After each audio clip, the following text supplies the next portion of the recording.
નમસ્કાર મિત્રો, વેધર ઇન્ફોર્મેશનમાં આપનું સ્વાગત છે અને હું છું પરેશ। ખાસ કરીને આજના વિડીયોમાં આપણે વાત કરવાની છે કે જે અત્યારે વાવેતર કરી અને વાવેતર કરતાની સાથે જ જે કાંઈ આપણે ફૂગ અને જે સુકારાનો પ્રોબ્લેમ આવતો હોય એના વિશેની માહિતી આપવાની છે। સૌપ્રથમ તો હું આપને એ જણાવી દઉં, ઘણા બધા ખેડૂત ભાઈઓને પાણીની વ્યવસ્થા હશે, ઓરવીને વાવેતર કરતા હશે અને અત્યારે જે વાવેતર કરી રહ્યા છે એ મોટાભાગે કપાસ અને મગફળીના પાકનું વાવેતર કરી રહ્યા છે। પછી ચોમાસાની શરૂઆત થશે એટલે ચોમાસાની અંદર કપાસ, મગફળી, સોયાબીન હોય, તુવેર હોય વગેરે પાકના પછી વાવેતર થશે। પણ અત્યારે મોટા ભાગે કપાસ અને મગફળીને, એમાં પણ મગફળીનું વાવેતર છે એ અત્યારે વધારે થઈ રહ્યું છે ને એમાં પણ કપાસમાં તો બહુ વાંધો નથી, પણ મગફળીની અંદર એક સમસ્યા ચોક્કસથી જોવા મળશે અને એ સમસ્યા હશે એ સુકારાની। આમ જોવા જઈએ તો અત્યારે તાપમાન છે પણ ઊંચું હોય છે, ભેજનું પ્રમાણ હોય છે, નીચેથી આપણે જમીનમાં પાણી આપેલું હોય અને ઉપરથી આપણે તાપ પડે છે એટલે ફૂગ અને સુકારાનું પ્રમાણ વધતું હોય છે। જેમાં શરૂઆતના તબક્કે એટલે કે 1 મહિનાની મગફળી થાય ત્યાં સુધીમાં આપણે એસ્પરજીલર નાઇઝર નામની ડિઝીઝ આવતી હોય, જેને આપણે ખેડૂતની ભાષામાં કાળી ફૂગ કહીએ છીએ।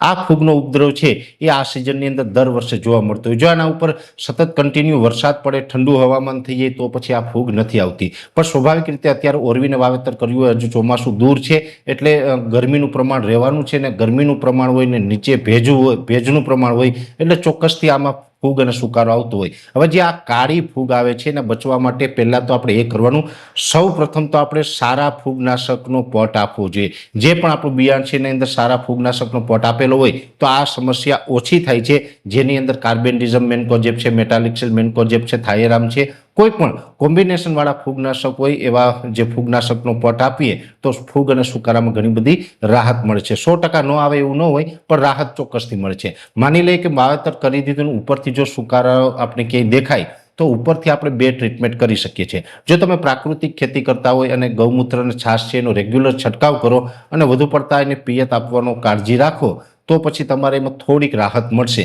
બીજો વિકલ્પ એ છે કે જો આપણે બેક્ટેરિયા વાપરીએ કે કેમિકલ નથી વાપરવું, સુડોમોનાસ છે એ વાપરી શકાય છે।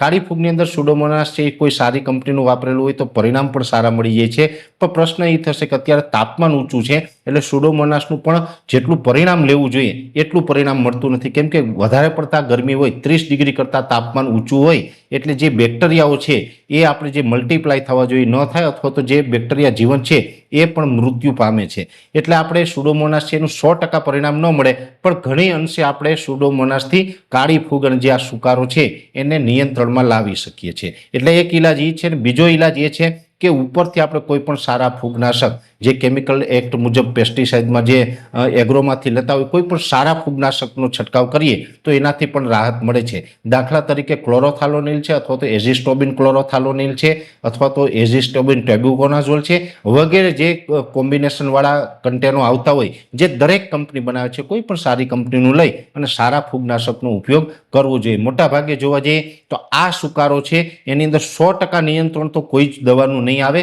પણ અમુક અંશે આપણે રાહત ચોક્કસથી મળશે।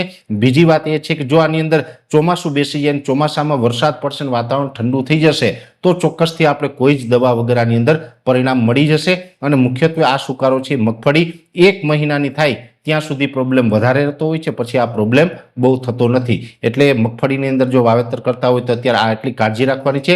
કપાસનું વાવેતર કરતા હોય તો મોટાભાગે કપાસના બિયારણની અંદર દવાનો પટ લગાડેલો આવે છે, પણ ઉપરથી માઇક્રોન્યુટ્રન્સથી લઈ અને સારા હોર્મોન્સ આપવાનો પ્રયત્ન કરવો અને સાથે સાથે એની અંદર પણ આપણે પિયત છે રેગ્યુલર આપતું રહેવું, જેથી કરીને કપાસ છે એ પણ પીળો ના પડે। નહીંતર અત્યારે ગરમી અને હવામાનને કારણે કપાસ પીળો પડવાનું પણ ચાલુ થશે। એટલે અત્યારે મુખ્યત્વે કપાસ અને મગફળીનું વાવેતર થતું હોય છે।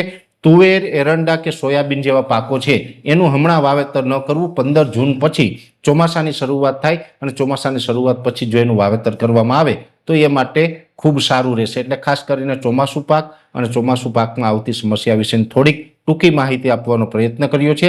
વિશેષ માહિતી છે નેક્સ્ટ વિડીયોમાં આપવામાં આવશે। અત્યારે આ વિડીયોની અંદર એટલું જ। અંતમાં દરેક મિત્રોને વિનંતી રહેશે વિડીયોને લાઈક આપીને દરેક ગ્રુપમાં શેર કરી દેવો। જો તમે અમને યુટ્યુબ ઉપર જોઈ રહ્યા હોય તો ચેનલને સબસ્ક્રાઇબ કરજો, સાથે ફેસબુક તથા ઇન્સ્ટાગ્રામ આઈડીને ફોલો કરજો। નમસ્કાર।